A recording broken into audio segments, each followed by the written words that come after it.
In this video, I want to show you how to manage your time as a part-time YouTuber. And if you are a part-time YouTuber and you believe that you have a personal freedom that you can achieve through online video and going full-time on YouTube, definitely click that subscribe button and the bell notification icon so you don't miss a thing.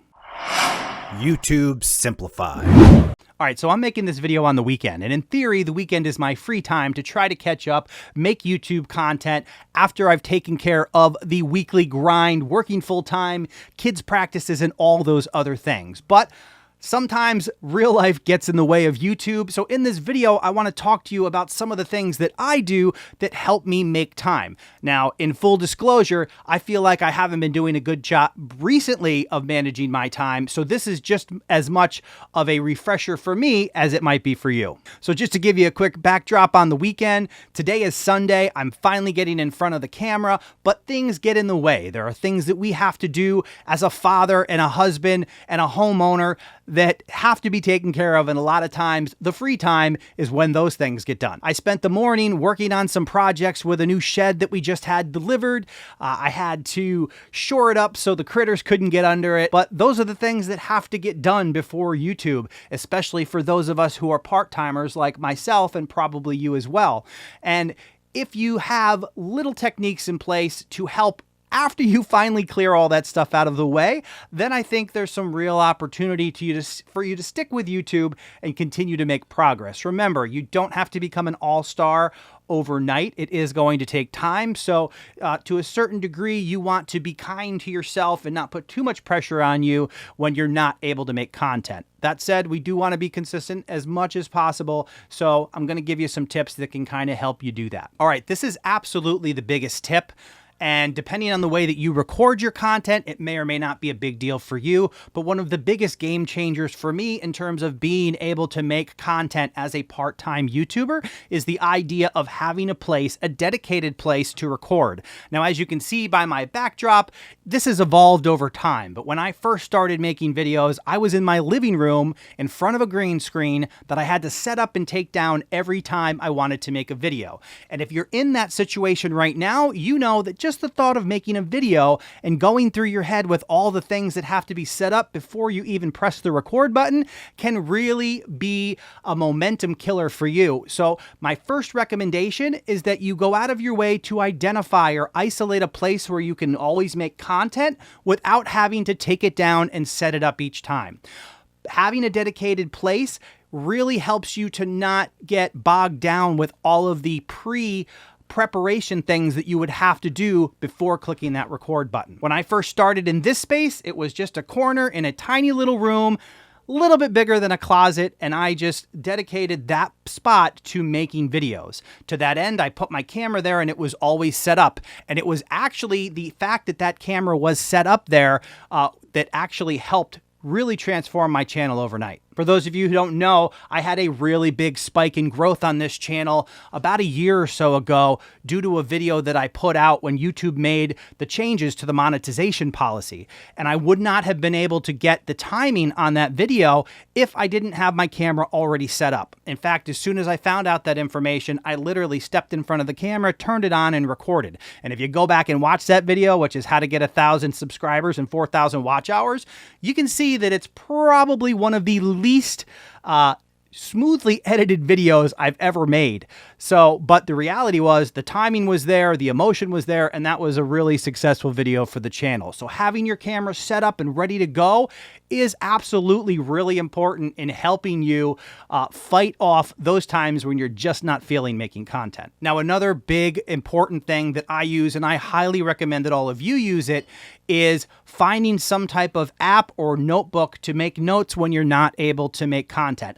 I've said this in a number of videos previously, but it's really important and it's really helpful. If you have downtime, if you are sitting in the car as a passenger or on the bus or on the train heading to work, whatever the case may be, having that time to make notes about the type of content that you want to make really helps you to be more prepared when it comes time to get in front of the camera. And another thing that I do that has been really helpful is the idea that I never stop recording. A lot of people will put down bullet points or they'll make an actual script, and when they mess up, they tend to stop the camera, regroup, start the camera, and film. For me, what was really a game changer, and I know I say game changer a lot, but these were really some aha moments for me, so I want to share them with you. And I really need to expand my vocabulary beyond game changer, but that's kind of what it is. So we're going to stick with it for now. If you have a suggestion for something other than game changer, let me know in the comments below, and we'll try to diversify my vernacular. In any event, it's really important to have as much efficiency in your process as possible. And for me, leaving the camera running, even through flops, flibs, fibs, fobs, I don't even know what I was going for there. In any event, keeping the camera rolling even when you make mistakes really helps you to just get in the flow and not have to reset and reprogram your brain every time. You just sit here, you keep talking, and eventually it'll come out right. And if it doesn't, you just keep trying until it does without having to worry about the camera. That is really going to help you get to the end of the content and not get frustrated here it is again. See, this just happens. You feel like you're on a flow and you're talking to the camera and you're really delivering information, and then your brain just goes, and then 3 hours later, you get another thought. But in any event, do I say that a lot too? In any event, I could. It's possible, but we're going to go with it. But this is actually what I normally edit out, but I'm going to leave it in this video because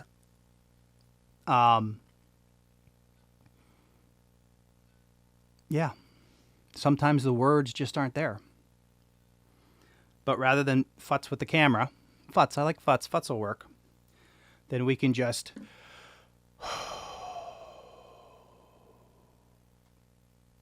break out your Apple Watch breathing app for a minute or so. Get your chakras in order, or whatever that is.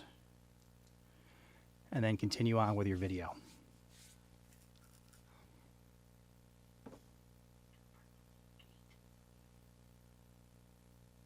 Good job. But then eventually somebody comes in while you're recording and you have to stop anyway. So we're just going to wait for them to finish. Because I'm going to let his dogs in. Sure.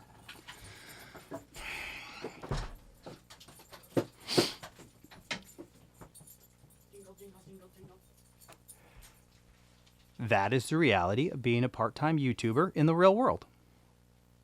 There are many distractions. We have to overcome the distractions. It's not perfect. If we want to, we can clean them up in editing. I think in this video, I'm literally just going to leave all this stuff in here so you can actually see what it looks like when I actually try to make a video. And this is after dedicating the rest of the weekend to doing all non-video stuff. So it can be a challenge sometimes. But I think it's important to understand that we all face the same challenges and we can still do little things to kind of help the process along.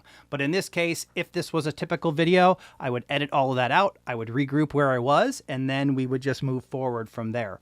But in this case, there's a little behind the curtain for you guys to see what it's actually like when I'm recording a video. Basically, this little room that I said I was in that's a little bit bigger than a closet used to be a back porch that we tore down and built up and enclosed. So it's right near the back door where the dogs go out. So sometimes I'm fighting dogs barking. Sometimes I'm fighting them coming in and out. Never a dull moment. Every once in a while, the cat will come in here and climb up something that he shouldn't and knock it all down. But that is the real life that we all are dealing with. That said, all those things can be overcome, and we will continue to progress forward in making content and improving over time. And we do get better at trying to actually edit that stuff out. But as I was saying, back to what we're talking about here is as part-time YouTubers in our real world, there are obstacles for us to overcome. And when we can take certain steps, processes, and make them as efficient as possible, then all these things become less overwhelming to us. Because reality is, if you went through all the trouble of setting up your gear and you got everything right and it took you a half hour to do it, and then you start making your videos and then all this other stuff starts piling on, it can really become overwhelming. Let me know in the comments below if you've ever tried to make videos and just got so frustrated by all the little things that get in your way that you gave up on making videos for the day, because I think that happens to a lot of us. I've certainly been in that situation before, and I think understanding that we all go through it can help all of us make better content and try to overcome those things as we move forward in our progression towards becoming full-time YouTubers. So as we mentioned, the idea of having a dedicated place is important. Also, having everything set up and ready to go, so all you really need to do is click the record button. And that can be a big one, especially for those of you who are using cameras with separate mics and you run into those situations where you see people go on Facebook or somewhere and say, oh, I just recorded a bunch of videos and my audio wasn't turned on, which can be super frustrating. But if everything is good to go and ready, one of the things that I do is everything's hooked to a master switch, so it's all plugged into an outlet. So when I come in, I push one button, all the lights come on, the camera's ready to go, and there are no or far less opportunities for me to screw something up like not having my mic plugged in. So all that said, these are all things that can help you be more efficient with your videos and help you to overcome all of the frustration, all of the lack of motivation that comes into play when we're trying to squeeze YouTube into our full-time lives.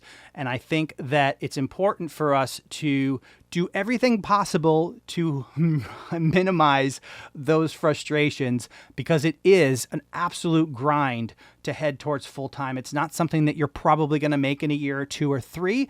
I tend to think that I can get there within 5 years, and that's my goal. So you really want to build towards that goal. And I think all of us can do it. I think you can do it. You just need to be focused and you work. When I talk about improving a little each time, it's not just in the quality of your video, but the quality of your process and becoming more efficient on camera. And before you actually get on camera is all going to add to your ability to keep going, to make the progress you need to make and become a full-time YouTuber within 5 years. Now, if you think 5 years sounds like a lot, think about what else you'll be doing in 5 years if you don't focus on trying to go full-time on YouTube. You'll be in that same job. Maybe you'll get a promotion. Maybe you'll be making $1 more than you were making before. But the reality is there's a ton of opportunity on YouTube once you go full time. And I think you and I can get there. We just need to focus on it and keep our eyes on that long-term prize, which is our personal freedom. And hey, this channel would not be possible.